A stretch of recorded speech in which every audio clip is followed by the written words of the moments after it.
আজকে আমরা নওগাঁ জেলার সলপুর আমরা যা কমো তাই সত্যি কমো, কোনো মিথ্যা কথা কমো না। মিথ্যা কথা বলে মনে করি মুখ ছুলে আইব, তিন মিথ্যা কথা কওয়া হবে না। সত্যি কথা হচ্ছে এই যে রোজা রমজানের সময় চাঙা পায়রা মনে করে জুম্মাত যায়, তারাবি না পারে এর ঠাং ধরে ওর ঠাং ধরে তার ঠাং ধরে মনে করে গুতাগুতি শুরু করে দেয়।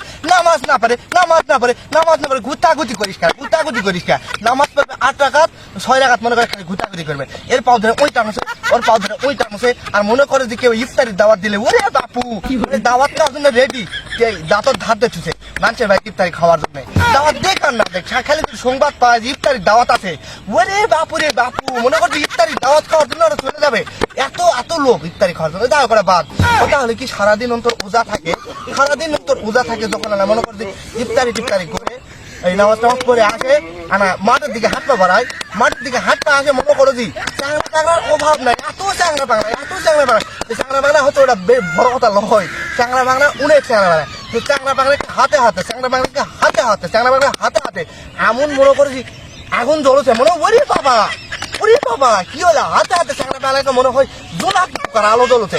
মানে প্রত্যেকের হাতে বিড়ি থাকবে, সারাদিন পর রোজা থাকে, বিড়ি না খালে হবে না, বিড়ি খাওয়া মনে করছে ভরকে ফেলা দিবে। সোলপর মনে করছে রোজা আছে একেবারে হাজি, কিন্তু বিড়ি খাওয়া সবগুলো কাজী। মানে কয় রোজার মাঝ শয়তান বুন্দিকে থুই সে শয়তান তুই বুন্দিকে থুই এই হাঙ্গা মতো সোলপলের হালত মনে করে শয়তান দায়িত্ব ছাড়ে লেগেছে, পুরা দায়িত্ব পালন করে আমরা 1 মাস ঘুরে আসি বুঝছে। ধরা খাই গেছি